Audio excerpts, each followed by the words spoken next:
Kanisius yang satu-satunya sekolah Katolik di wilayah Kecamatan Dukun. Ini kata Dukun itu bukan berarti paranormal, tetapi ini memang nama daerah, kecamatannya Kecamatan Dukun begitu.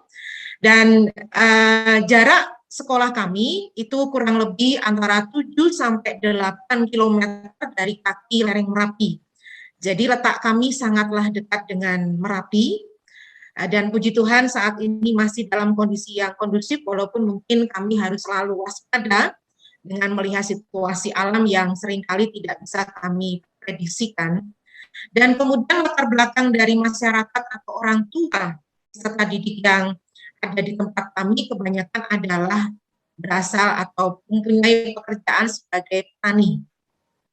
Petani itu pun juga bermacam-macam. Ada yang petani memang petani penggarap, ada juga yang termasuk petani memang mempunyai lahan begitu.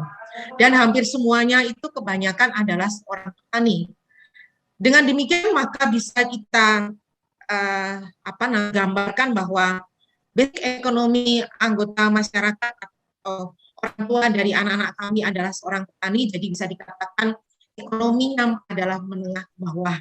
Kalau misalkan ada yang menengah atau bisa hanya 1 dan 2. Dan kondisi di tempat kami adalah tinggal di desa, bukan di kota seperti Santo Yuris begitu, itu di tengah kota malahan ya. Kemudian kebudayaan yang ada di sekitar sekolah kami itu sangatlah kental. Kenapa sangat kental? Karena kami ini, wilayah sekolah kami itu dilingkupi atau dikelilingi oleh sanggar-sanggar tari. Nah, sanggar-sanggar tari itu anggotanya siapa? Anggotanya adalah anak-anak kami. Begitu. Jadi sanggar-sanggar tari itu kebanyakan dari anak-anak Kanisius, mulai dari TK Kanisius, SD Kanisius, kemudian sampai dengan SMP Kanisius di wilayah Sumber, itu kebanyakan mereka sudah katakanlah menjadi anggota sanggar-sanggar tari. Nah, otomatis ini sebenarnya menjadi potensial yang sangat luar biasa bagi bakat atau minatnya anak-anak. Ini sebenarnya sudah menurut saya sudah hal yang positif ya, karena mereka sudah dididik dari sanggar-sanggar. Bahkan bisa dikatakan mereka itu kalau sudah mendengarkan jatilan, tadi kalau Bu Darwanto mengatakan, kenal nggak dengan jatilan? Anak-anak kami hebat Pak masalah jatilannya. Topeng ireng luar biasa. Jadi tanpa ada pembimbingan begitu, kalau mereka dengar musik tari begitu, sudah gerak sendiri itu badan. Dan itu sudah seperti magis ya, atau magi untuk yang anak-anak dengan mendengar alunan gamelan dan instrumen tari-tarian itu mereka sudah dengan otomatis akan bergerak sendiri, mulai dari yang kecil, dari anak sampai dengan SMP. Nah, itu kemudian yang menjadi saya nilai plusnya, potensial budaya itu sangatlah kental yang ada di sekolah kami. Kemudian, apa yang menjadi budaya lokal yang sering dilakukan masyarakat sekitar sekolah dan kemudian terhubung pada anak-anak kami. Yang pertama masih adanya tradisi sadranan. Kemudian ada juga merti desa atau peringatan seperti HUT desa itu ibaratnya itu akan berada di satu tempat, kemudian berdoa bersama, kemudian mengirimkan hasil kebun, hasil pertanian di lingkungan sekitar, kemudian mereka makan bersama. Itu dimulai dari semuanya, mulai dari anak kecil sampai orang yang dewasa. Kemudian yang kedua adalah budaya kerjasama atau gotong royong. Kalau di sini biasanya dikenal dengan istilah sambatan begitu ya. Atau ada juga rewang. Kalau misalkan ada salah satu keluarga akan mengadakan acara hajatan begitu, masyarakat di sini tanpa diperintah, tanpa diundang, mereka akan ikut bersama untuk membantu, entah itu masak, entah itu menata tempat dan lain-lain, itu secara otomatis akan tergerak sendiri tanpa harus diundang. Nah, yang menjadi poin-poin plus juga bagi kami, seperti pengalaman yang sudah kami lakukan selama 4 bulan ini dalam budaya gotong royong, kerjasama, itu sangatlah kental. Ini kami buktikan begini. Kami beberapa waktu lalu itu sudah melakukan 4 bulan proses pembangunan pagar dan talut di sekolah kami untuk keamanan dan pengembangan sarana prasarana sekolah. Kami memang betul mendapatkan bantuan dari donatur, itu, tetapi memang bantuan dari donatur tidak bisa kami upayakan memenuhi semua dari target RAB yang kami kehendaki. Nah, kemudian kami mengajak orang tua murid untuk ikut peduli, untuk ikut perhatian, untuk ikut rasa memilikinya. Kami ajak, kami sosialisasikan, kami nembung, kami berbicara, kami bercerita. Nah, dengan latar belakang keluarga, ekonomi, masyarakat sekitar adalah jujur dalam hati kecil saya tidak akan mungkin bisa mendapatkan dalam bentuk dana tunai begitu ya, dengan target yang terlalu muluk-muluk. Dalam hati kecil saya memang agak pesimis dengan keadaan ekonomi keluarga yang kebanyakan petani. Tapi kemudian saya mencari strategi. Bagaimana caranya peran orang tua murid punya kepedulian. Mereka katakanlah nggak menyumbang uang pun nggak apa-apa. Tapi kemudian kami buat strateginya adalah yuk gotong royong. Yuk Bapak Ibu datang ke sekolahan untuk membantu kami dalam proses pembangunan. Dan itu puji Tuhan, berkali-kali kami mengundang orang tua, luar biasa tanggapannya orang tua. Mereka tidak bisa menyumbang materi, tapi mereka bisanya menyumbang apa? Tenaga, ya kami terima. Kami terima. Seperti misalnya kami harus membuat taluk begitu ya, harus membuat fondasi dengan harus sekian, harus melibatkan orang banyak. Kami undang secara bergilir orang tua kelas 7, kelas 8, kelas 9, mereka datang. Bahkan tidak bapak-bapak yang ikut gotong royong, ibu-ibunya saja ikut gotong royong. Kalau mungkin mohon maaf bagi teman-teman para guru atau kepala sekolah yang berada di wilayah kota, karena jujur saja saya dari Semarang juga tahu lingkungan Semarang, kemudian saya pindah ke desa, jadi tradisinya sudah berubah. Bahkan ibu-ibu saja itu mau yang namanya mengunjungi angkong. Tahu ya Bapak Ibu ya, angkong itu adalah saya semacam kayak gerobak untuk mengangkut pasir begitu ya, memindahkan dari satu tempat ke tempat yang lain. Itu mereka mau bekerja seperti itu. Nah, budaya seperti inilah yang sebenarnya buat saya juga untuk sekolah ini menjadi nilai plus. Yang katakanlah bisa bukan kita manfaatkan dengan hal yang kurang baik, tetapi bisa menjadi kekuatan bagi sekolah untuk ikut menggerakkan para orang tua punya handar beni tentang sekolahan, tidak hanya mungkin masalah sarpras, tetapi untuk proses pelajaran dan pengajaran yang lain. Kemudian budaya lokal yang berikutnya yang ketiga adalah perangkat karawitan lengkap, dan itu kami gunakan secara bersama-sama mulai dari TK, SD, dan SMP. Artinya anak-anak TK boleh menggunakan perangkat kami, anak-anak SD Kanisius juga boleh menggunakan perangkat yang kami punyai. Jadi kita menggunakannya secara bersama-sama. Anak-anak mahir mulai dari kecil itu mereka sudah bisa nuduk ya, kalau bahasanya itu bisa memukul gamelan begitu, sudah itu hal yang biasa karena mereka setiap harinya juga berada di sanggar tari, jadi alunan musik gamelan itu sudah familiar di telinga mereka. Kemudian yang berikutnya adalah masalah uap. Ini kami juga mencoba untuk mulai menerapkannya, dimasukkan dalam kurikulum sekolah. Baru tahun ini memang, jadi kami masih berproses bagaimana kami katakanlah menerapkan uap ini dalam proses pembelajaran dan kegiatan sekolah. Ada 1, 2, 3, 4 ini akan kami coba. Dan ini dipandu oleh Yayasan Kanisius Cabang Magelang yang nantinya konsep atau teknisnya penerapan uap ini dalam bentuk pemahaman tentang bacaan kitab suci. Sesuaikan dengan ini ketiga nih, menemani kaum muda. Bagaimana katakanlah sekolah itu memberikan fasilitas atau memberikan pembinaan kepada orang-orang muda yang memang membutuhkan. Misalnya pada pendampingan konseling anak. Pada saat mereka punya masalah, nah ini kita masuk di situ, para guru, entah itu guru BK ataupun wali kelas masuk di situ untuk memberikan sesuatu hal pembinaan. Kemudian yang berikutnya adalah setelah pembelajaran, sama seperti sekolah Kanisius yang lain, kami juga mulai menerapkan paradigma pedagogik reflektif atau PPR, karena ini sebagai sebagai bahan refleksi bagi anak, dan tidak hanya anak saja, tetapi kami terapkan juga bagi para guru gitu. Nah, kemudian Bapak Ibu, Suster Buddha yang akan dari sekolah Kanisius yang lain adalah ini. Mulai tahun ajaran ini, kami dipilih oleh Dirjen Kebudayaan dan Pendidikan untuk mengikuti program presisi. Apa itu presisi? Presisi adalah penguatan karakter siswa mandiri melalui kreasi seni.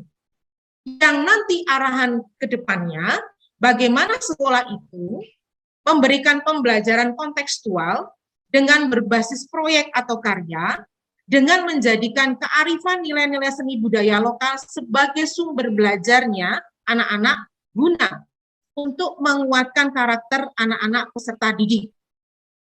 Jadi kami sudah mulai berjalan hampir ini tahun bulan yang keempat ya, hampir bulan yang keempat. Nah, presisi ini saya masuk dalam POP ini, kemudian dari narasumber menyampaikan materi ini kemudian saya berpikir, wah ini cocok ini masuk ke presisinya. Karena apa? Bahwa program presisi ini adalah nantinya anak itu sebagai subjek, guru sebagai fasilitator, sebagai coaching atau sebagai pelatih. Yang nanti akan berperan besar adalah anak-anak. Anak-anak akan diminta untuk mereka belajar tentang apa saja yang ada di lingkungan mereka, sekitar mereka, mulai dari alam, mulai dari sosialnya, mulai sekitar sekolah. Kemudian hasil alam yang ada di sekitar sekolah, mereka akan menggali di situ. Maka dari situ mereka akan menemukan sebuah ide, akan menemukan sebuah karya yang nantinya mereka akan bermanfaat untuk mengedepankan bahwa oh ini loh, di wilayah Sumber itu hasil alamnya banyak menghasilkan batu, karena dari lereng Merapi, banyak yang menghasilkan pasir dari lereng Merapi. Bagaimana hasil alam ini kemudian menjadi sumber belajarnya anak-anak, dari mereka mengamati sekitar mereka, mereka kemudian meninjau atau melihat langsung lokasi, observasi di lingkungan, itu akan mereka jadikan sebagai sumber belajar. Kami sudah berjalan 4 bulan, dan kami melakukan secara teknis dengan pola. 1, akan refleksi diri.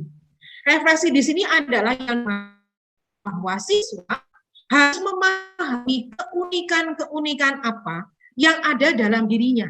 Minat apa yang ada dalam diri anak masing-masing.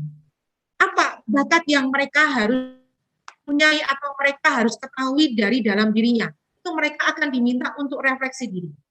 Dari refleksi diri ini, kemudian mereka akan dikelompokkan dalam, kami mengelompokkan 4 kelompok. 1 kelompok bahasa, 1 kelompok alam, kemudian 1 lagi kelompok seni, dan 1 lagi kelompok sosial. Dari 4 kelompok besar ini, mereka akan mengarah kemana? Jadi kami membuat refleksi diri anak-anak itu dalam bentuk angket, minat dan bakat anak-anak. Nah, kemudian mereka kemudian sudah tahu minatnya akan di mana, mereka akan diminta untuk survei lingkungan. Mereka akan diminta untuk observasi lingkungan sekitar. Apa yang ada di rumahmu? Coba sebutkan, oh ada kali Bu, oh ada tambang pasir Bu, oh ada pohon pisang Bu, oh ada pohon jati dan lain-lain. Kemudian mereka akan dicoba untuk, sudah coba kamu amati kali di sekitar rumah kamu. Begitu bahasanya.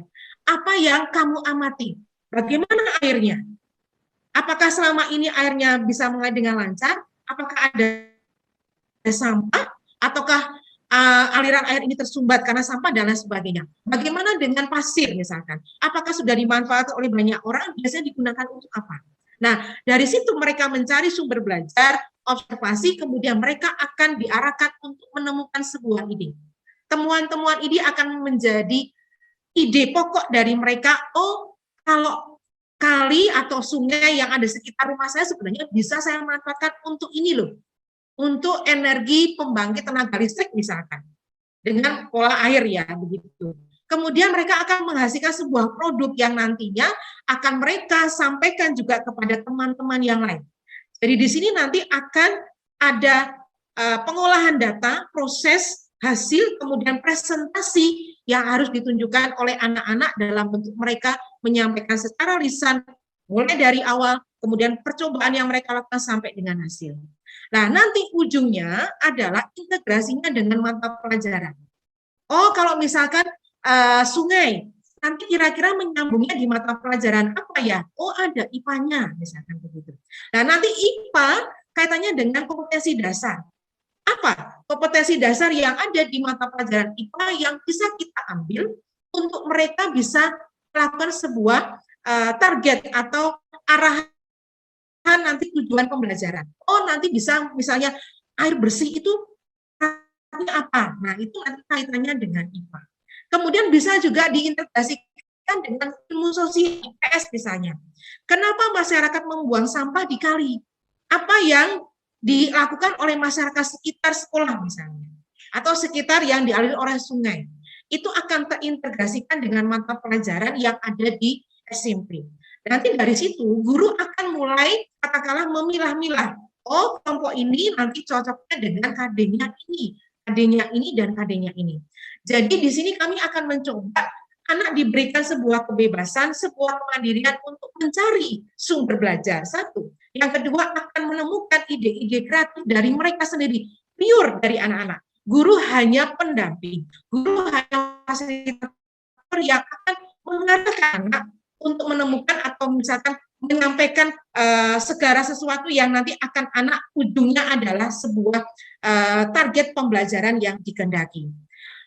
Itu adalah yang sudah kami lakukan selama 4 bulan ini, dan doakan kami supaya nanti bulan Desember kami akan melaksanakan pameran karya anak-anak yang masuk program presisi dalam Borobudur Festival Art yang nanti akan diikuti oleh Kepala Dinas Pendidikan Kabupaten Magelang dan presisi Indonesia secara keseluruhan. Terima kasih, Suster, Bruder, Bapak, Ibu, itu yang bisa saya sampaikan. Mohon nanti sekiranya ada masukan, sungguh sangat bermanfaat bagi kami. Terima kasih. Terima kasih, Mas. Mohon maaf, nanti di sini agak hujan deras ya, jadi agak bising sedikit. Oke, Suster, nggak apa-apa. Ya.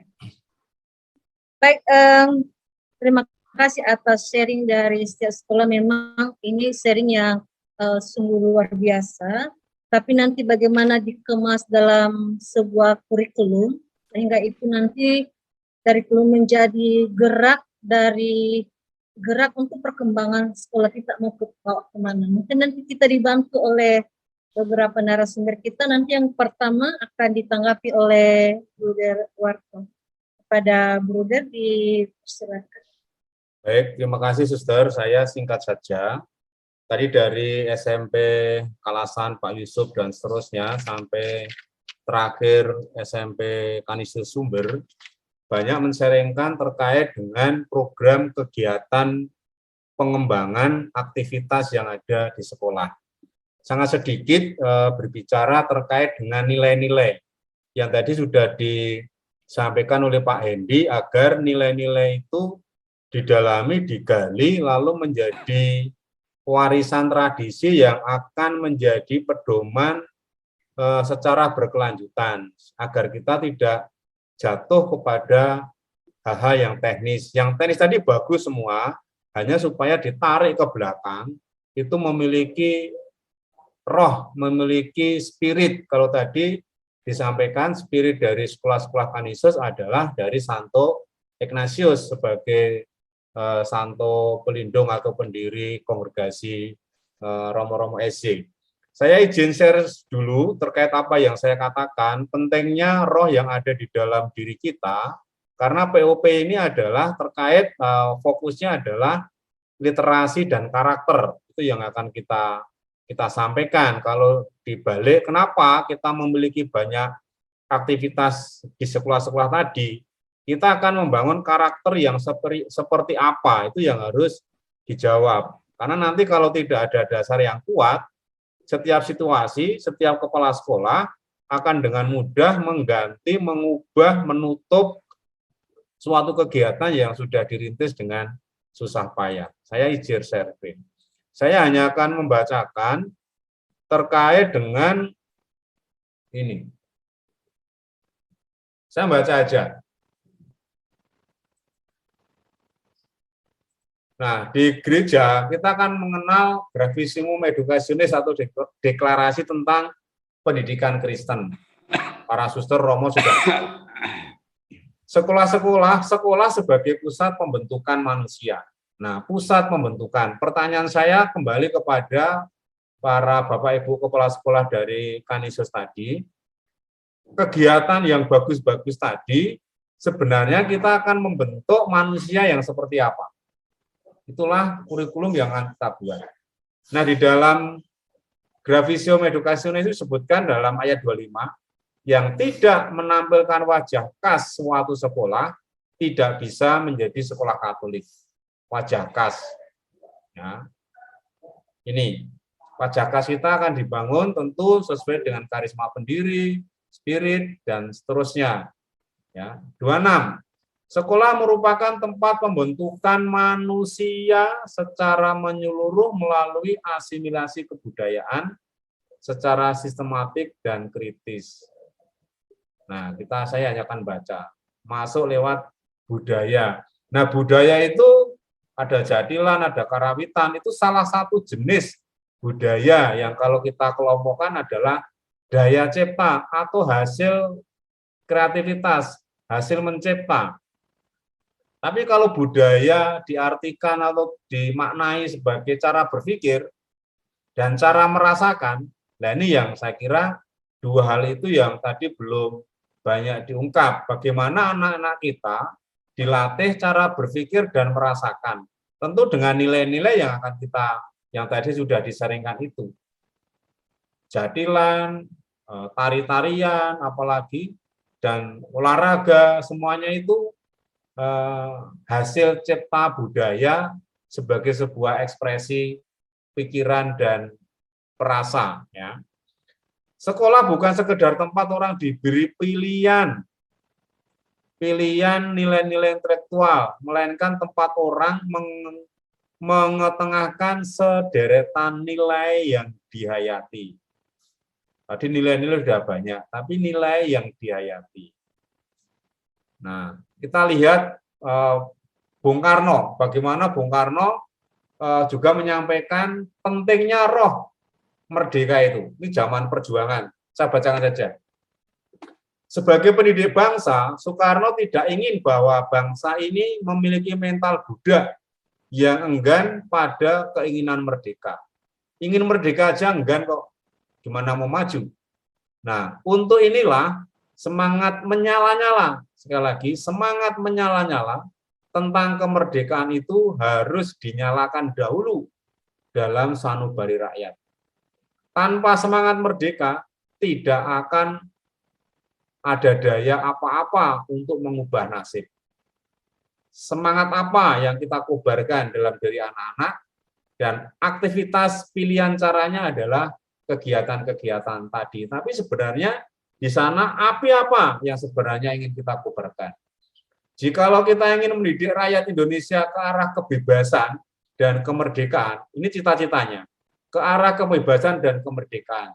Jikalau kita ingin mendidik rakyat Indonesia menjadi tuan di atas dirinya sendiri, ini cita-cita pendidikannya. Hasilnya, maka pertama-tama haruslah kita bangunkan dan membangkitkan dalam hati sanubari rakyat Indonesia itu punya roh dan semangat, menjadi roh merdeka dan semangat merdeka yang sekeras-kerasnya. Roh semangat merdeka. Kita mengubarkan roh apa di sekolah-sekolah kita? Lewat aktivitas tadi. Jangan sampai aktivitas yang bagus-bagus itu tidak ada rohnya. Nanti pasti itu akan ganti kepala sekolah, ganti acara. Saya yakin itu. Yang harus pula kita hidup-hidupkan menjadi api kemauan merdeka yang hidup sehidup-hidupnya. Sebab hanya roh merdeka dan semangat merdeka yang sudah bangkit menjadi kemauan merdeka sajalah yang dapat melahirkan sesuatu perbuatan merdeka yang berhasil. Sekali lagi, dalam PUP ini kita bicara roh. Aktivitas itu pilihan, tapi roh harus kita tangkap terlebih dahulu. Terima kasih, itu saja yang saya tangkap.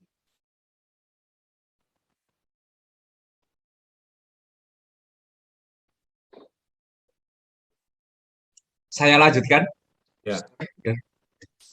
Di sini hadir Romo Hadi Siswoyo, Oh iya, selamat siang Romo. Selamat siang, Romo Hadi Siswoyo Romo Martin. Saya undang untuk ke depan ya, Romo. Terima Kita mau- kasih. Saya sebenarnya sudah ikut sejak tadi hanya lewat YouTube, Oke, sehingga siap. tidak kelihatan. Ini wajah saya di mana ya? Saya mau bimbingan rohani, Romo. Masih ingat saya, Romo? Ya sudah. Ya, Maka sebentar. Saya tadi bicara mengenai sanitas, sensi itu kekasan sebenarnya, nilai dasar sebenarnya itu 3C. S ini. Ya, dulu kami mengenal Romo Hadi Siswoyo itu sebagai modir, Romo Direktur. Modir, ya betul. Panggilan saya sampai sekarang modir. Ya. Romo Hadi ini menjadi pembimbing rohani dan bapak pengakuan saya dari tahun 2004 sampai 2006 ya, Romo. Masih ingat saya, Hendi Kiawan. Romo, kami kan mau berbicara soal POP ini, Romo. POP dan organisasi penggerak, apa yang digerakkan Yayasan Pangudi Luhur bersama konsorsium Ismoyo ini, tadi sudah dijelaskan Derwarto. Kita akan merefleksikan perjumpaan kita bersama dalam satu konsorsium ini untuk transformasi pendidikan berbasis budaya lokal, berbasis budaya, dan nilai-nilai spiritualitas. Jadi tadi kami mengutarakan bahwa salah satu PR besar Yayasan Canisius adalah, maaf ya Romo, kita memang menggunakan pedagogi Ignatian. Kita menggunakan pedagogi Ignatian, tetapi sedikit melupakan nilai-nilai dari Petrus Canisius. Itu yang menjadi PR besar. Oleh karenanya, bagaimana yayasan ini menggali nilai-nilai spiritualitas Petrus Canisius, itu memungkinkan ketika Romo juga nanti Romo Hadi Siswoyo mengajak siapa? Romo Mutiara Andalas, lalu Kris Purwono Cahyadi, Romo Kris Purwono Cahyadi, dan Romo Setyo Darmono yang cara soal spiritualitas khusus untuk menggali nilai-nilai Petrus Canisius itu, Romo. Ini menjadi kekuatan besar ketika kita bicara soal spiritualitas. Baru nanti kita bisa menurunkan nilai-nilai ini dalam kasanah pendidikan Canisius.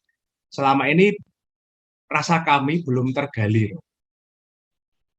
Ya, saya mencoba untuk share screen, gitu, Romo Martin. Apakah tampak? Tampak semua ya? Jelas. Kita mau menggali dari awal kalau ini ya Romo ya. Menggali wawancara, tadi kita banyak bercerita tentang alumni-alumni bahwa Canisius tahun 70-an itu menjadi pionir dan saat ini, maaf, mulai ketinggalan dan mungkin ditinggalkan karena penggalian-penggalian tentang core value ini juga riset itu jarang ditemukan di Canisius. Tidak seperti Canisius CC Jakarta gitu, Romo, yang nilainya itu sangat kuat di hati sanubari pendidik dan tenaga kependidikan, lalu turun ke siswanya. Lalu ada discovery, literasi, lah ini pentingnya mengumpulkan data-data sejarah, mungkin dari Museum Misi atau dari Girisonta untuk membedah bagaimana dulu Panlit membentuk Canisius Vereniging.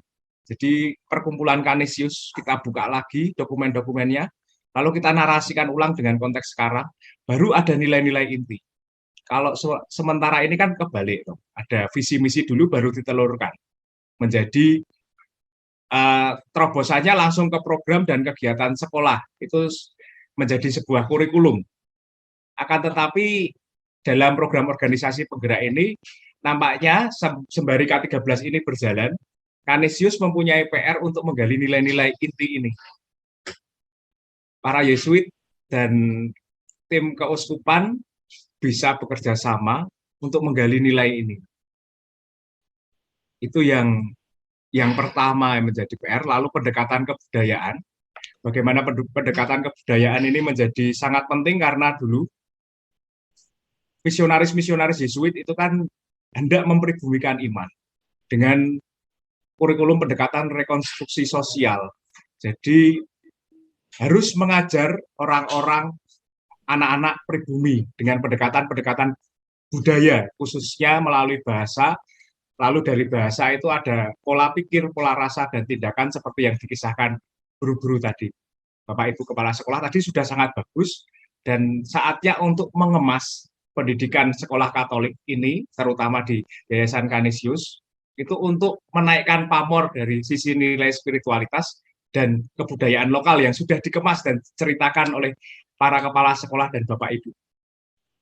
Itu sudah ada, tetapi ini perlu kita dokumentasikan bersama supaya menjadi tonggak sejarah. Kira-kira dalam grand design POP kita untuk yang tahap pertama ini, FGD tahap pertama, kita mau mendokumentasikan itu. Kurang lebihnya seperti itu, Romo Hadi, nanti bagaimana itu dilanjutkan dan kita melahirkan kurikulum, tadi ya, yang dikatakan Bu Derwarto, Merdeka Belajar itu mengasumsikan ada kemerdekaan mengajar guru. Jadi bagaimana SDM ini digarap dulu supaya merdeka, menghayati nilai-nilai Petrus Canisius, pedagogik Ignatian, dengan metode khusus pedagogik Ignatian. Jadi semakin merdeka, rasa perasaannya merdeka untuk mengajar, dan titik pengorbanan seperti para misionaris lama, Romo Van Lith dan lain-lain, itu bangkit gairahnya, bangkit lagi. Itu kami mencoba untuk mengawali ini. Nanti silahkan Bapak Ibu Kepala Sekolah, kita baca ulang dari materi yang kami bawakan, mulai dari di Google Classroom itu kan ada dari penggalian core value, mencari core value yang khas di masing-masing sekolah. Lalu bagaimana mendekati budaya, sama seperti yang dikisahkan oleh Bu Agustina, dari sumber saya itu pernah ngangkuti pasir Bu di dukun Bu, dan menjadi petani di Lor Senowo. Jadi budaya sumber itu sangat dekat untuk masuk ke presisi. Jadi ini luar biasa gerakan organisasi penggerak ini sudah dibaca oleh kementerian untuk mulai kembali. Lah, kembali dari alam, kembali kebudayaan, menggali nilai-nilai. Lah, bagaimana hal itu ditekniskan, bagaimana hal itu dicari dalam modul-modul dan pembelajaran kami sebelumnya, baik di diklat kepala sekolah maupun di diklat instruktur atau waka, itu kami mencoba mendetailkan itu agar yang terakhir bisa kita mulai, yakni integrasi dari MAPEL itu bukan hanya semata-mata ini kolaboratif learning, tetapi kolaboratif teaching. Misalnya anak belajar jadilan, ya tadi Bu Derwarto itu kalau mendengar musik jadilan itu diam-diam dia gini, langsung ngibing, karena bapaknya Mbah Danu itu penabuh kendang jadilan. Jadi ini menjadi roh, menggerakkan, langsung. Bahwa di pantai, di apa, mendengarkan musik jadilan itu langsung joget. Dan ini bagaimana kita telurkan menjadi sebuah naskah akademik dulu, baru kurikulum. Jadi jangan dibalik, ya. Jangan kurikulumnya dulu kita gagas seperti apa, tapi dasarnya masih kopong. Dalam POP FGD tahap 1 ini kita mau membuat naskah akademik untuk menggali nilai-nilai, menggali dasar-dasar, untuk kita celengi, kita tabung ketika nanti membuat kurikulum. Kurikulum itu kan banyak, ada intrakurikuler, ekstrakurikuler, kokurikuler, dan non-kurikuler. Kurikuler itu menjadi satu keseluruhan budaya sekolah. Bisa dengan pendekatan voli, bisa dengan pendekatan dulala, atau jalantur, ya, atau jatilan, atau gambang, atau apapun. Dan bisa melalui sadran. Kalau sadran masuk dalam 7 unsur kebudayaannya Kuncaraningrat, kita bicara soal sistem organisasi yang sudah ada dan berkembang di masyarakat. Begitu kurang lebihnya gambaran panorama POP kita. Nah, ini yang sementara ini kita gali dari para misionaris awal, tradisi-tradisi gereja, lalu ada magisteriumnya, lalu bagaimana kita mengemasnya ke dalam dunia pendidikan.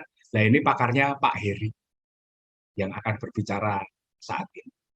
Begitu, Romo Hadi, Romo Direktur. gambaran grand design-nya luar biasa gitu.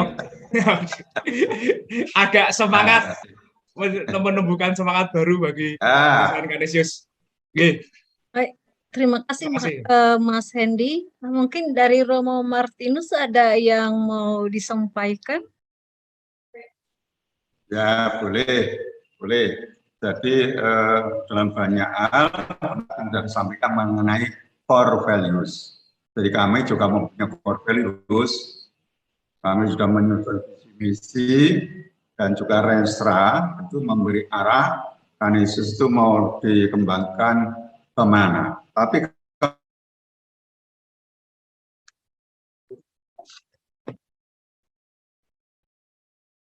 terputus, Romo. Tes. Terputus. Ini bagus ini sebenarnya jadi poin kunci tadi. Memberikan kesempatan belajar ke anak-anak kecil di desa dan kota yang tidak mendapat kesempatan belajar.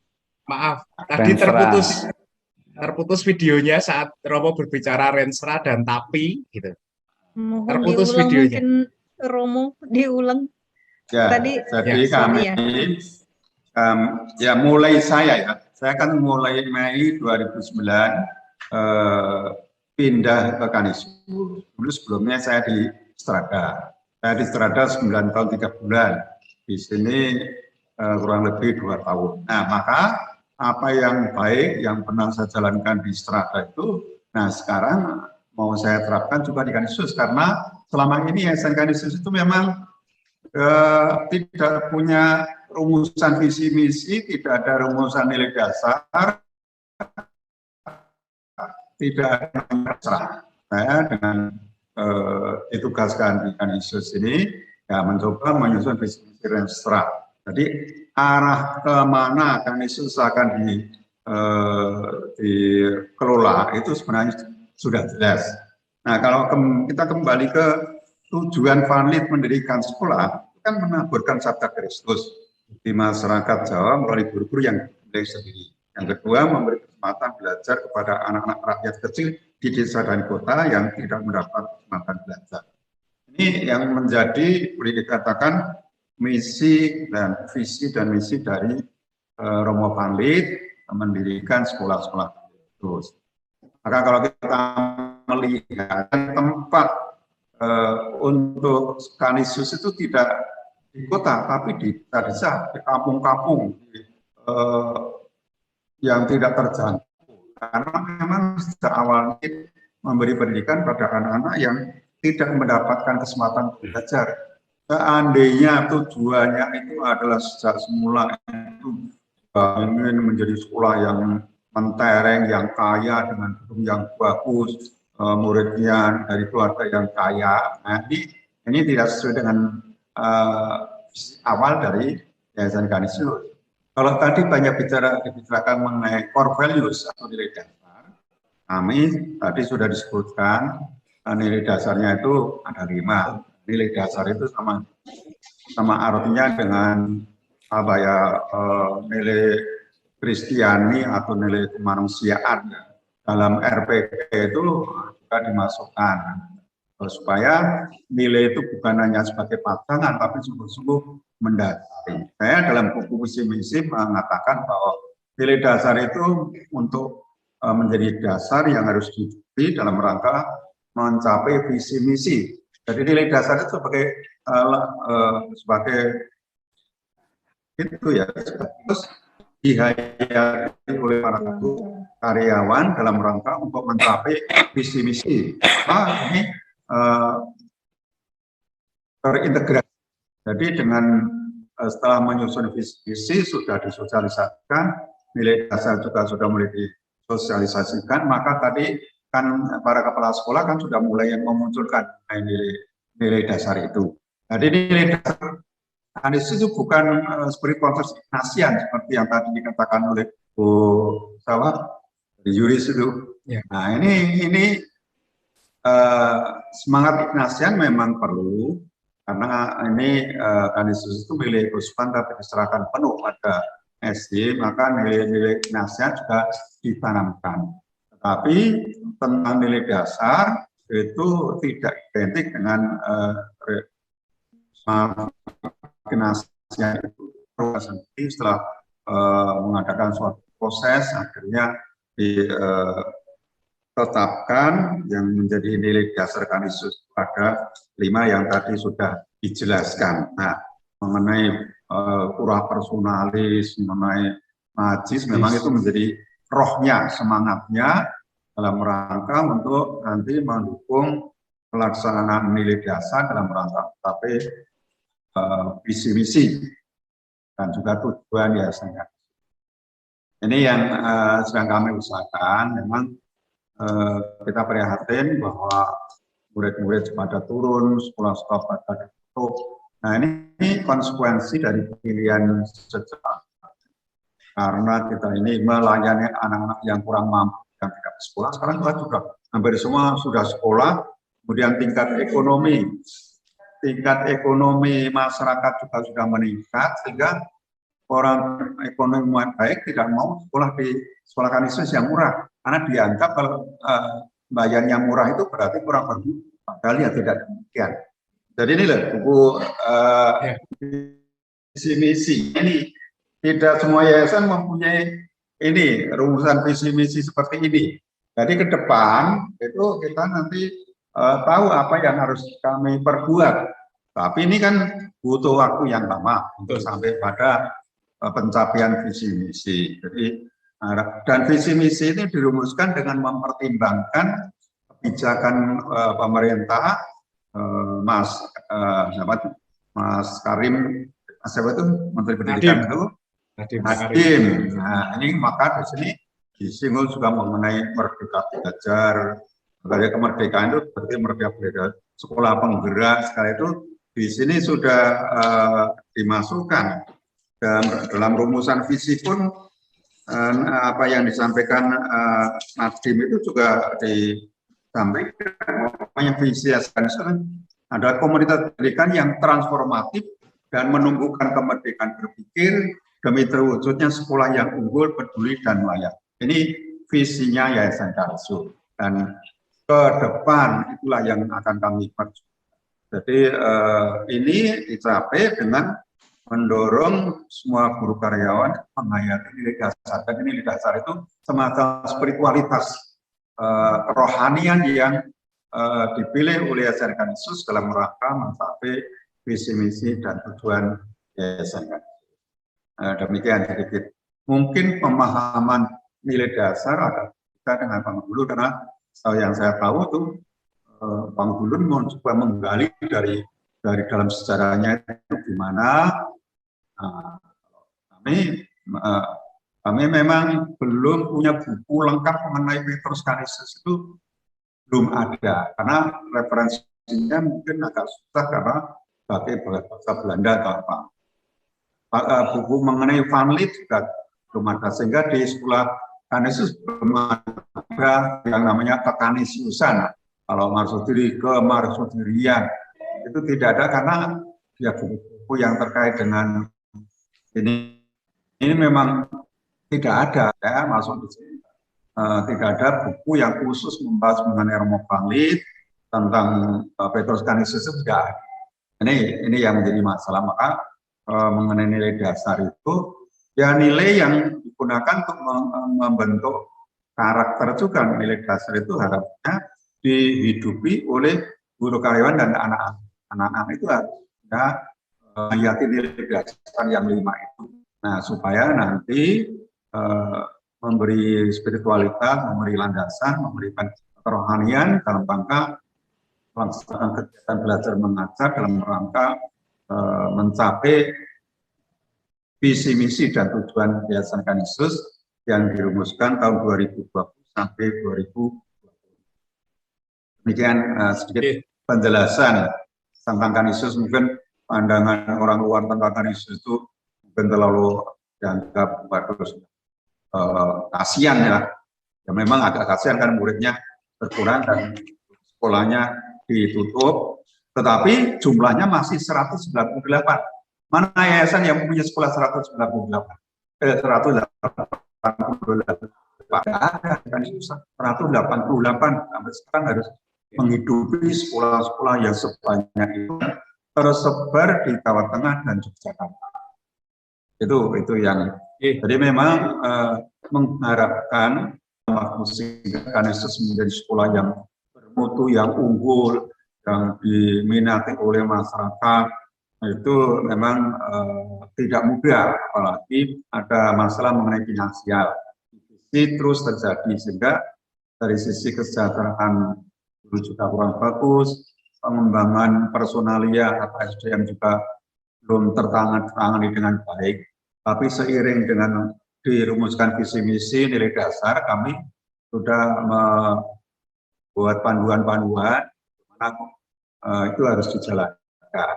Ini punya panduan-panduan untuk pembelajaran berpola pikir. Nah, kode etik pendidik dan tenaga pendidikan. Nah, kemudian yang lain-lain itu apalagi ada. Lalu nanti sistem penilaian kita tidak pakai DP3, tapi nanti berbasis prestasi kompetensi guru. Dari guru nanti diukur itu tidak dari administrasinya itu mana tertib atau tidak, disiplin atau tidak sesuai dengan DP3. Ini kami berbasis kompetensi, hasil kerja dan sikap kerja itu yang akan dipilih itu untuk menentukan itu guru itu akhirnya nilainya itu bagaimana, apakah pantas nanti untuk mengalami naik pangkat dan seterusnya. Jadi dengan kata lain, selama saya di sini, kami sedang membuat penataan ya, kantor besar, semoga nanti seiring dengan pembinaan-pembinaan yang diberikan untuk para pendidik dan tenaga pendidikan, nanti Kanisius bisa berubah ke arah yang lebih baik. Ini selaras dengan PUP itu kan arahnya kan pengembangan kompetensi pendidikan. Itu persis yang sedang kami laksanakan, usahakan. Karena apa? Karena apakah sekolah maju atau mundur sangat tergantung pada guru dan karyawan. Maka ini menjadi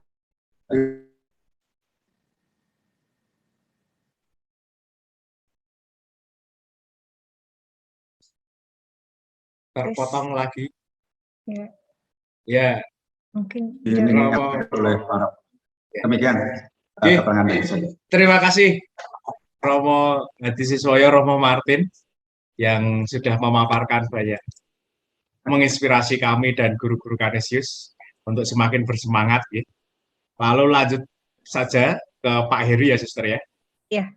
Langsung bagaimana kita mencari keunggulan-keunggulan di masing unit.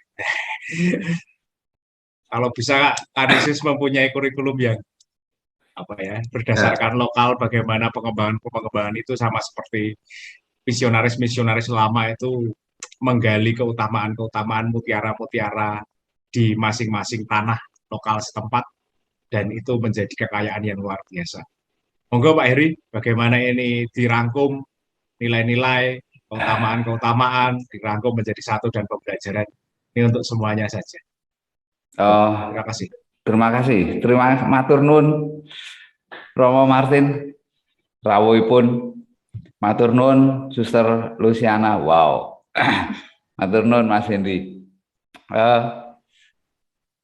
Romo Martin, saya itu pernah dekat dengan Kanisius. Saya coba share screen ya. Mana ya? Mana tadi ya? Bentar. Pernah dekat. Bapak saya itu pernah ngajar di Kanisius Pekunden, Romo. Oh, Pekunden. Ya. Terus kemudian Semarang. Ya. Kelihatan ya? Ya, ada TPP itu. Nah. Saya itu pernah disengi sama TPP, dimintain tolong, tetapi juga berhenti. Mencoba untuk saya sepintas ya ini ya. Kami bersama teman-teman pengembang kurikulum Semarang, Himpunan Pengembang Kurikulum Indonesia Jawa Tengah pernah menggagas ini untuk Kanisius Pekunden, tetapi memang berhenti, bekal dan seterusnya. Konsepnya bermula dari kurikulumnya terlebih dahulu, itu. Dan apa namanya,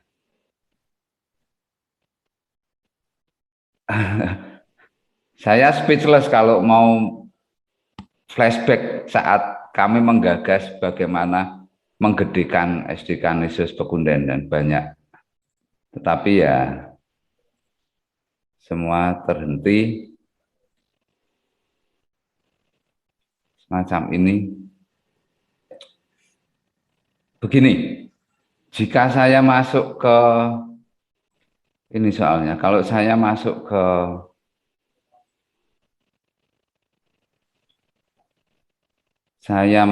ke pengembangan kurikulum secara semua sudah apa namanya terpikir langkah-langkahnya bagaimana dan seterusnya. Memang berkaitan dengan waktu. Romo, Bapak Ibu, Suster, Buder, silakan dilihat di link YouTube PUP SMP PL YPL, PUP SMP YPL Konsorsium Ismaya. Di FGD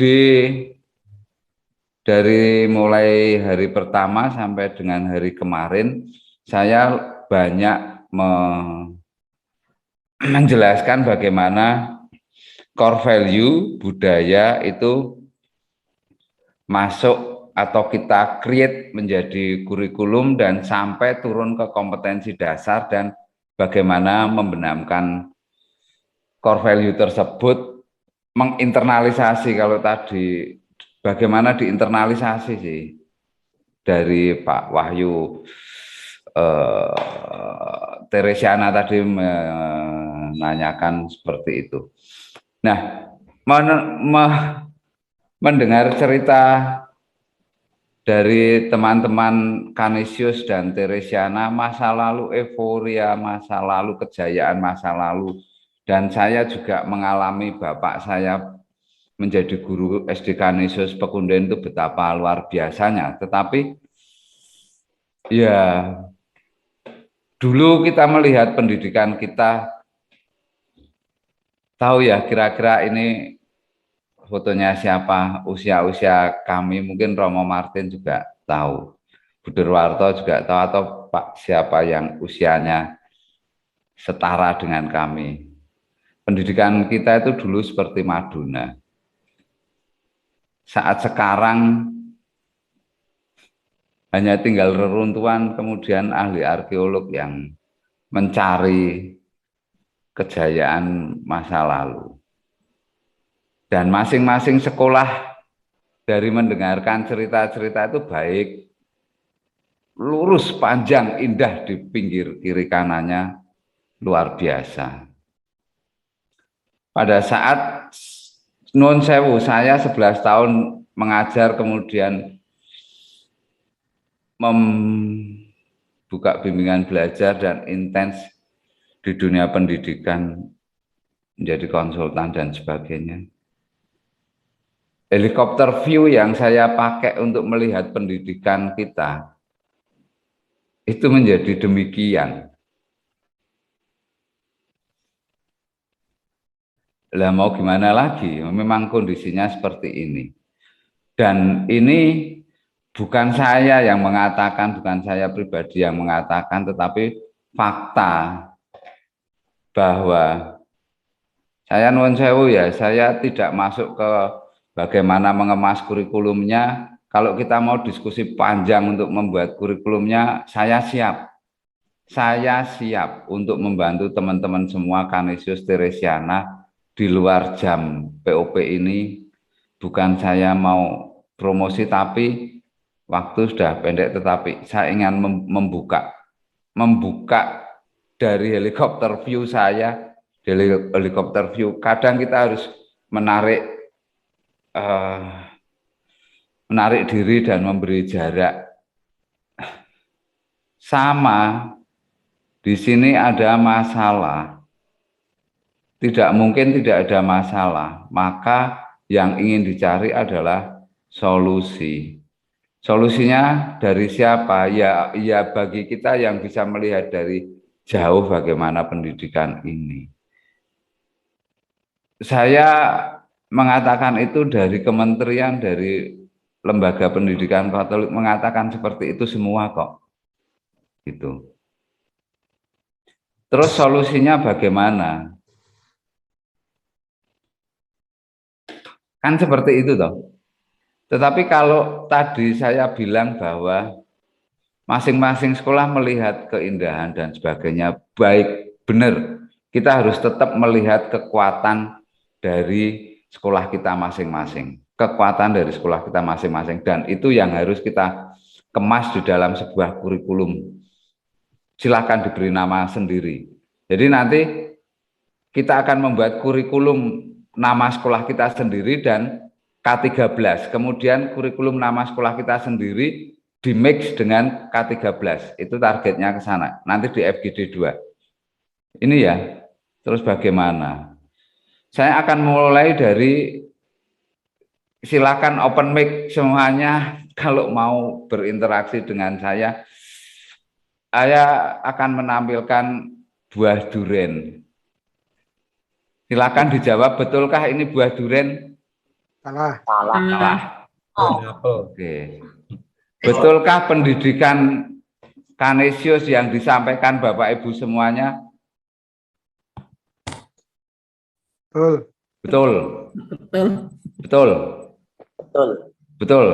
Ada salahnya enggak? Ada. Ini saya akan menampilkan buah nangka. Betul? Ini buah nangka? Salah. Ya, salah, jelas. Ini apa? Yang kanan? Durian. Duren. Yang kiri? Duren. Oh. Apel. Duren toh, tulisannya duren. Iya, durian.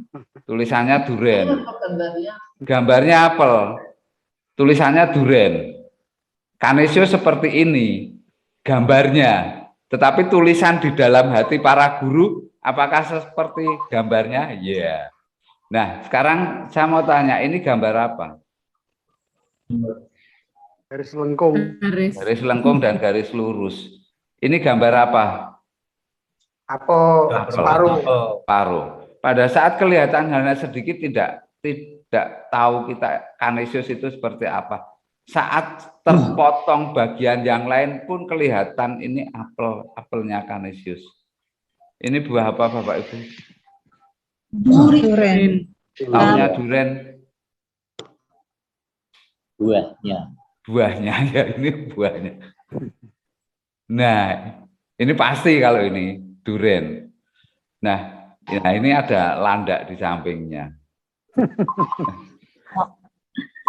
Nah, saya ingin memberi sesuatu kepada Bapak Ibu apel masa depan. Apakah ini buah apa Bapak Ibu? Jambu. Jambu monyet, jambu mete. Apakah ini apel masa depan? Tidak. Bukan. Bukan. Kenapa ini dinamakan jambu monyet? Kenapa SMP Kanisius Teresiana terstigma seperti itu? Mari kita lihat. Dienjepi sama anak kecil ini. Nah, Bapak Ibu semuanya tahu nggak buah polokotok seperti apa? Tidak Tahu tahu. nggak? Tidak tahu. Tidak tahu, Pak. Tidak tahu. Semuanya tidak tahu. Yes. Mungkin saya juga tahu, yang tahu hanya Tuhan kita masing-masing kali ya. Begini. Bapak Ibu semua, ini buah polokotok. Hijau, runcing atasnya dan di bawahnya ada putih-putihnya. Oke ya? Tahu ya? Tahu. Sekarang tahu ya? Pertanyaan, apa kuwi? Saya ingin menjawab challenge dari Romo Martinus. Ini waktunya singkat soalnya. Sekarang pertanyaan saya, buah polokotok Bapak Ibu tahu? Sudah terimajinasi? Sudah hijau, runcing, Sudah. bawah, ada putih-putihnya. Ya, semuanya pasti akan mengatakan seperti itu, yes. Nah, sekarang bagaimana saya memberi challenge kembali kepada Romo Martinus Hadi Siswoyo. Sekolah Kanisius itu seperti halnya buah-buah yang sudah saya tampilkan di sini, Romo.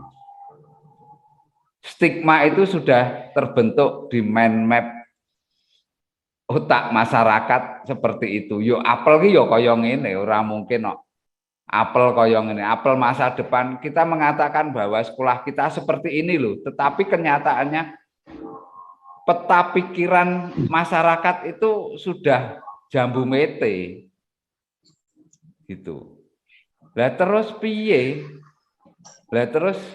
Lah kan masyarakat menjeb seperti ini toh. Di sekolah-sekolah kita. Sekarang kita iki lho dudu Kanisius tapi iki buah polokotok. Sret. Buah polokotok itu ngene lho. Nah, saya yakin sampai seumur hayat Bapak Ibu Romo Buder Suster pasti akan ingat saat ada kata buah polokotok. Warnanya hijau, ujungnya runcing, bawahnya ada putih-putihnya, seperti salak.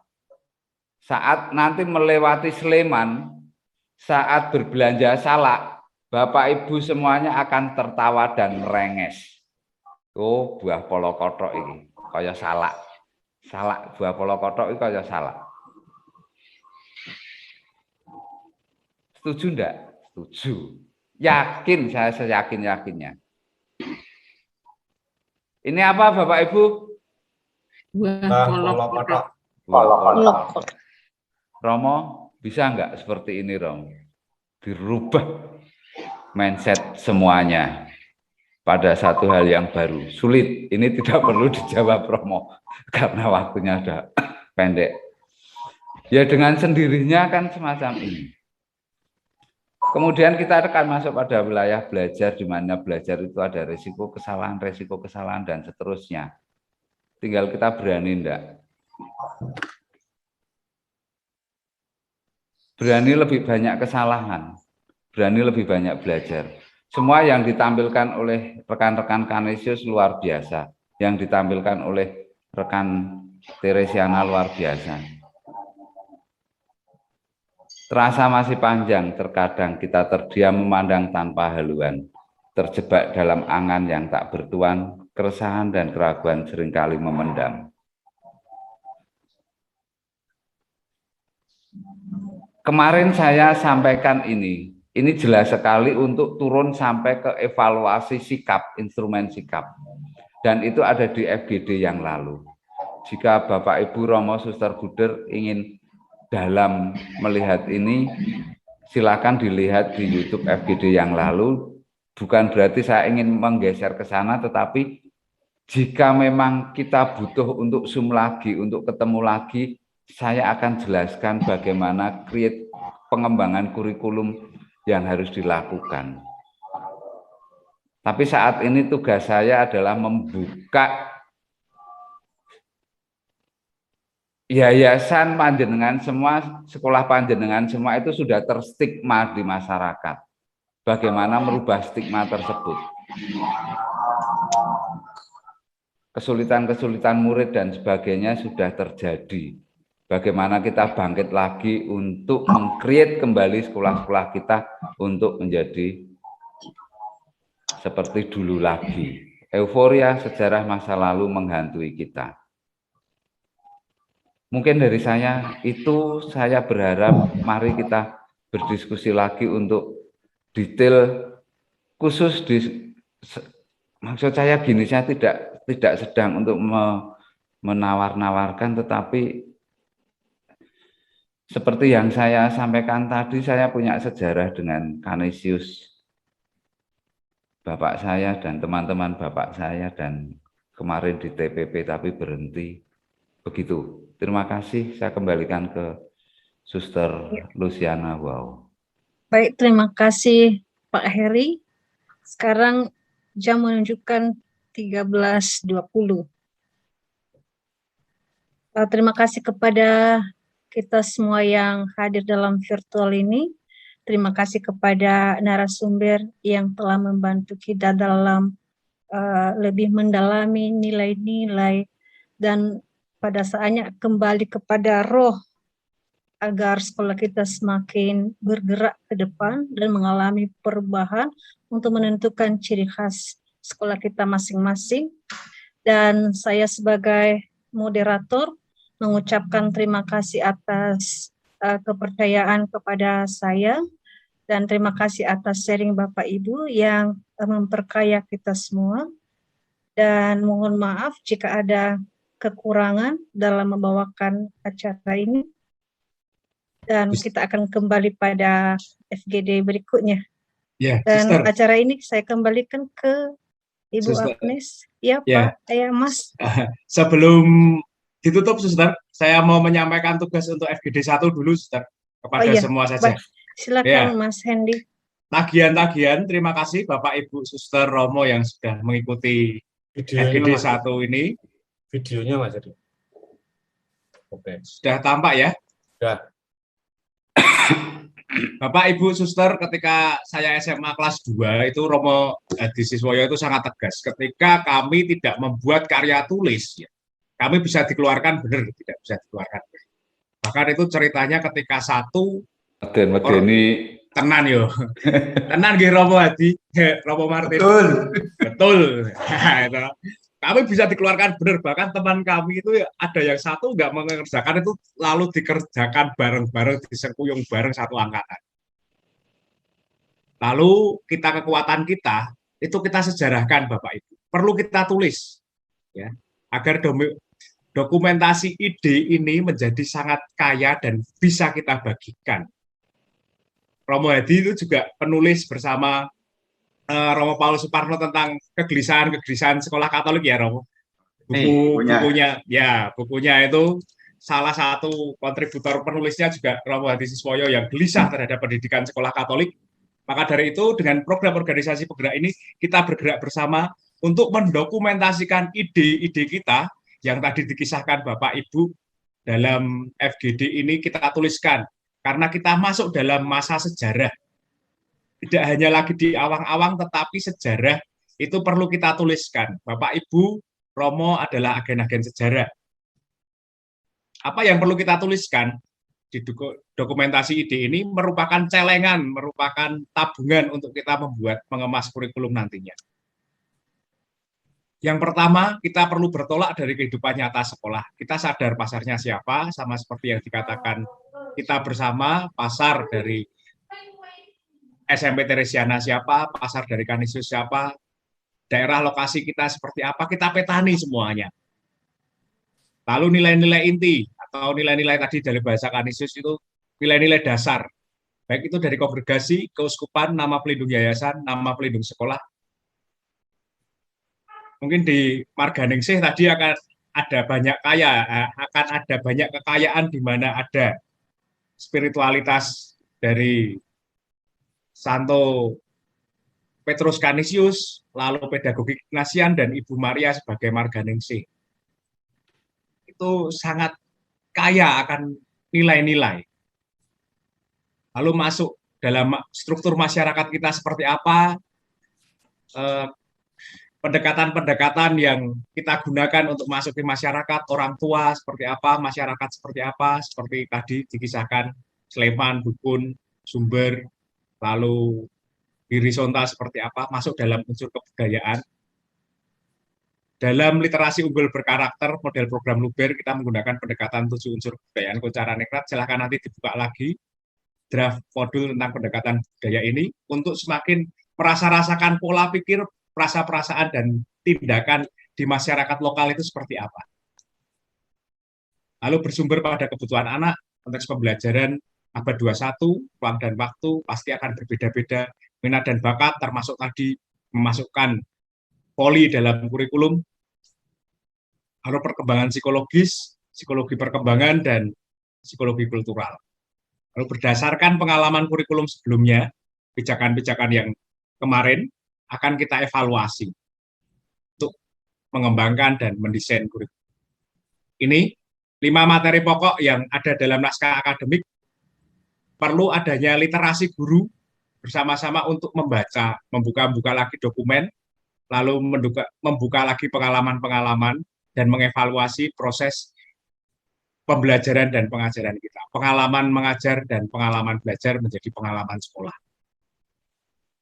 Ini standar mutu yang sudah kita bicarakan, berulang akal dari masyarakat lokal, menggali nilai-nilai inti, lalu ada tadi yang dikatakan spiritualitas identitas sekolah untuk menghasilkan profil lulusan yang berkarakter unggul. Itu, maka dari itu, idealisme kurikulum perlu kita buat naskah akademik. Dan ini landasan kurikulum yang perlu kita telah sekarang untuk besok ya, untuk besok pembuatan kurikulum ada dimensi spiritualitas, sosiologis, antropologis, kebijaksanaan tentang pendidikan filsafat, ilmu pengetahuan teknologi seni, dan psikologis. Ini kita kerjakan di FGD 2 saja. Yang FGD 1 kita mendokumentasikan 5 hal. Inilah tugas karya tulis Bapak Ibu sebagai wakil dari masyarakat literat. Begitu saja, terima kasih banyak Suster dan teman-teman semuanya. Terima kasih Mas Hendy, Bapak Ibu Kepala Sekolah, pasti masih bersemangat ya. Ini tugas-tugas yang diberi. Semoga kita boleh bersemangat dalam mewujudkan ciri khas kita sebagai sekolah Katolik, membangkitkan roh sekolah supaya arah menuju ke arah perubahan. Dan sekali lagi terima kasih untuk pengalamannya. Saya sebagai moderator mengucapkan terima kasih atas kepercayaan dan juga kalau ada kekurangan mohon dimaafkan. Dan saya kembalikan kepada MC Ibu Agnes. Krista. Sudah diganti tadi. Iya, selamat siang Budir, Pastor, Romo, Frater, Suster, Bapak dan Ibu. Mohon maaf kami menggantikan Mbak Dista karena kondisi sedang tidak enak badan. Terima kasih banyak Suster telah membantu kami dalam memoderatori FGD kita pada siang hari ini. Sebelum kita tutup, kami mohon bantuannya untuk dapat memimpin doa penutup. Kami mohon bantuannya Budir Warto, Budir. Monggo Budir. Oke, mari kita tutup dengan doa. Dalam nama Bapa dan Putra dan Roh Kudus. Amin. Allah Bapa di surga, kami mengucap terima kasih kepadamu atas proses FGD pada pagi sampai siang hari ini. Banyak inspirasi, banyak pengalaman boleh kami dengar dan kami serap.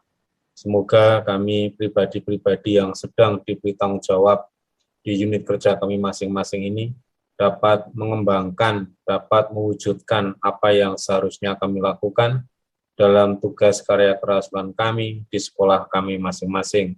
Semoga dengan kegiatan ini sekolah kami semakin berkembang, semakin bisa menjadi sarana bagi anak dan masyarakat di dalam mengenyam pendidikan. Berkatilah ya Bapa segala usaha kami. Semuanya kami mohon dengan perantaraan Kristus Tuhan kami. Amin. Amin. Dalam nama Bapa dan Putra dan Roh Kudus. Amin. Selamat siang, terima kasih. Terima kasih. Terima kasih. Sampai jumpa 10 hari lagi. Terima kasih. Kami karyawan Yayasan Kanisius dan Sumawang Sang Kristus. Kami berjuang untuk gereja dan Ayo toh, bangsa ya Kanisius do nyanyi toh. Indonesia. Ayo, Keadaan kita agar mampu sejahtera menerus karya suci Petrus Kanisius.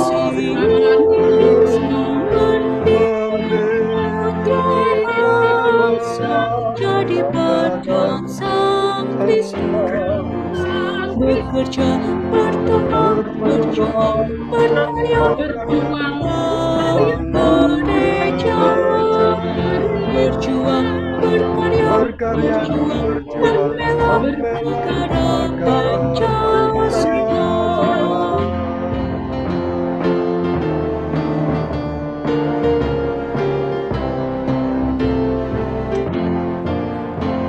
Kami karyawan Yayasan Ganesis Nasional Bangsa Kristus. Kami berjuang untuk gereja dan masa bangsa Indonesia, membangun negara kita agar bersejahtera, menerus karya Sinuci Petrus Canisius, mendidik bangsa jadi berkat Sang Kristus, bekerja, berdoa, berjuang, berkarya, membangun gereja, berjuang, berkarya, berjuang, membela negara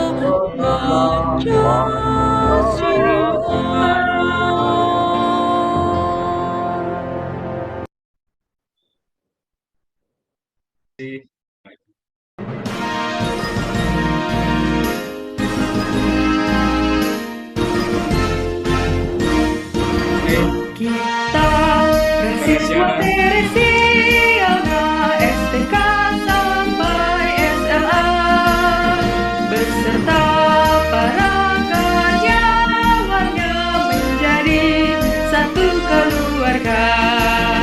Satu tujuan kita yang utama, menjadi manusia utuh dan sempurna, mengabdi Tuhan dan sesama, bangsa dan tanah air. Semua ilmu kita usahakan setinggi-tingginya, cipta rasa karsa bersamaan, terpimpin untuk bahagia.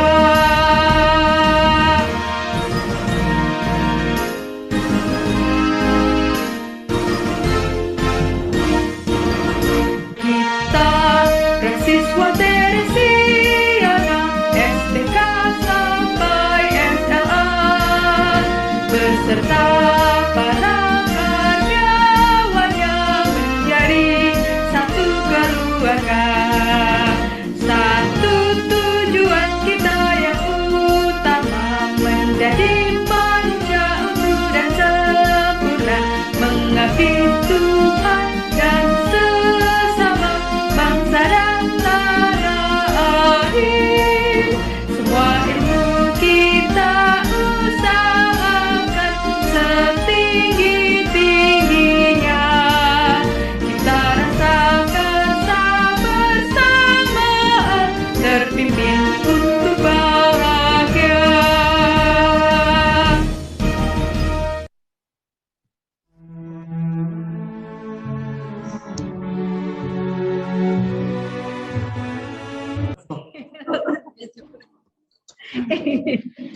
Ini kayak sate Oh, iya. Maaf. Itu tak kira direct message sih. Nanti ya. Terima kasih. Terima kasih Sampai banyak. jumpa lagi. Sampai jumpa lagi nanti. 4 hari yang akan datang ketemu lagi di Coaching Clinic. Terima kasih. Terima kasih Pak Edi. Terima kasih Bu Maria. Terima kasih semuanya. Terima kasih. Selamat Bapak. Luar biasa. Terima kasih banyak. Terima kasih untuk hari ini. Sampai jumpa lagi 4 hari datang. Kita ketemu di Coaching Clinic. Mari. Selamat siang. Tidak akan hilang dari kalbu tanah